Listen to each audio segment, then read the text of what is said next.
Concept है, इसको मैं एक और एग्जांपल से आपको समझाता हूँ। आप में से कोई फेमिनिस्ट है? फेमिनिस्ट समझते हो ना, नारीवादी, जो महिला के अधिकारों के लिए आवाज उठाता है आप में से कोई?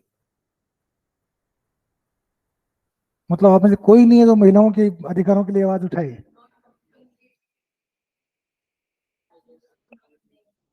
ठीक है। पुरुषवादी है मैस्कुलाइन है आप में से कोई?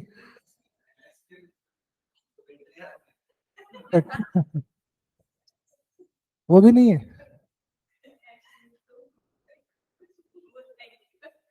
ठीक है, होना भी एवरेज चाहिए। There is a saying, an average is master of none, है ना? सुना है ना ये? अधिकतर लोग ये कहते हैं कि खास तौर से जो फेमिनिस्ट है, कि क्या किया बुद्ध ने? बुद्ध तो हरा हुआ आदमी था, उसने अपनी बीवी को छोड़ दिया। ये कोई बुद्धत्व प्राप्त करने का तरीका है?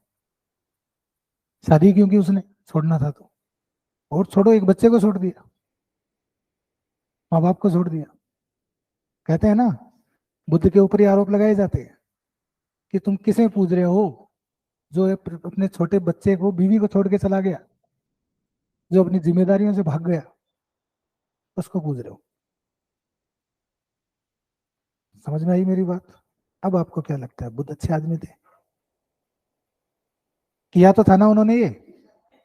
अरे इतना तो पता है, एक टाइम होता है महाभिनिष्क्रमण, है ना?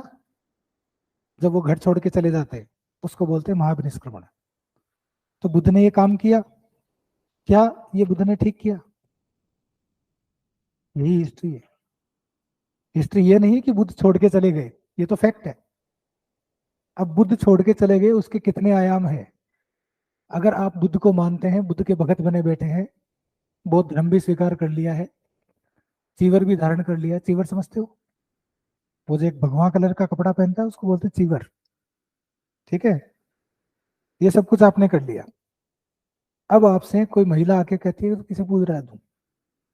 जो अपनी बीवी को छोड़ के भाग गया, जो अपने बच्चे के छोड़ के भाग गया, जो अपनी जिम्मेदारियों से विमुख होकर चला गया। अब इतिहास से आप क्या जवाब दोगे?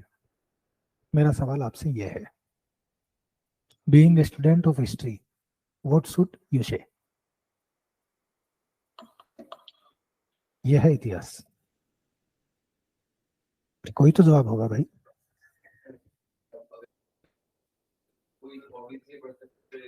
मैं तो आपका पर्सपेक्टिव पूछ रहा हूँ।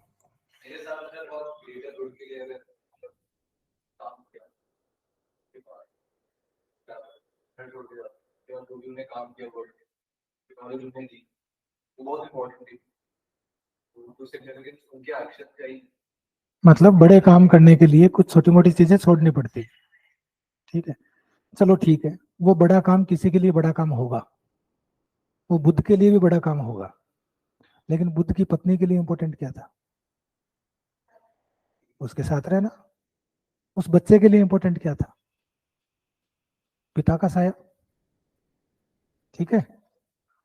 तो ये कहते हैं कि न्याय का एक सिद्धांत होता है कि न्याय में कितने ही अपराधी छोड़ दिए जाए, एक निरपराध को सजा नहीं मिलनी चाहिए।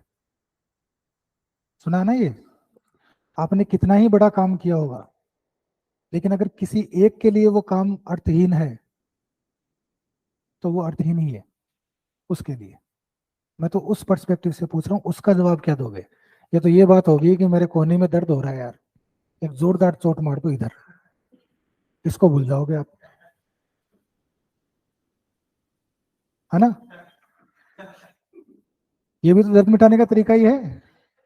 कोई कह रहा है कि इधर दर्द हो रहा है, इधर जोर से मार दो, तो कम से कम वो इसको तो भूल जाएगा, फिर एक नए दर्द की बात हो रही है।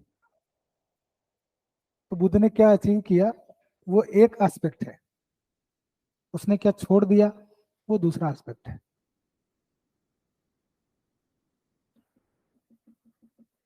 यही आती है बायसनेस, ठीक है? जब आप किसी एक फिगर को लेके, एक दृष्टि को लेके सोचते हैं, तब बायसनेस आती है। कोई आदमी जो ये कह रहा है कि बुद्ध ने अपनी बीवी को छोड़ दिया, तो उससे ये कहो कि अब सुनना, बुद्ध ने किस किस को छोड़ा है। बुद्ध ने अपना महल छोड़ दिया, राजा बनने की गुंजाइश छोड़ दी, सारे ऐश सुख छोड़ दिए, माँ बाप को छोड़ दिया, दोस्तों को छोड़ दिया, पत्नी को छोड़ दिया, बच्चे को छोड़ दिया, जहां वो रहता था उस गांव को छोड़ दिया, जो उसका नाम था सिद्धार्थ, उसने वो छोड़ दिया। बुद्ध ने अपने आप को छोड़ दिया। तो जिसने सबको ही छोड़ दिया हो, उस पर एक लांछन क्यों कि इसने ये छोड़ दिया। बुद्ध का मतलब है छोड़ देना, बुद्ध का मतलब बीवी को छोड़ देना नहीं है। ठीक है, बात समझ में आई। छोड़ देने में और पत्नी को छोड़ देने में बहुत फर्क है। एक बार के लिए आपको लगेगा यार पत्नी को छोड़ दिया, लेकिन फिर आपको लगेगा उसने सब छोड़ दिया। ठीक है, ये होता है एक छोटा सा विजन देखने का तरीका, कि कोई स्टेटमेंट आपके सामने कैसे आ रहा है, आप उसको कैसे जस्टिफाई कर रहे हो। कि महत्वपूर्ण ये नहीं है कि बुद्ध ने ये छोड़ दिया, बुद्ध ने वो छोड़ दिया, महत्वपूर्ण ये है कि बुद्ध ने छोड़ दिया। ये काम की बात है। ठीक है। अब कोई आदमी ये कह दे कि जैन धर्म है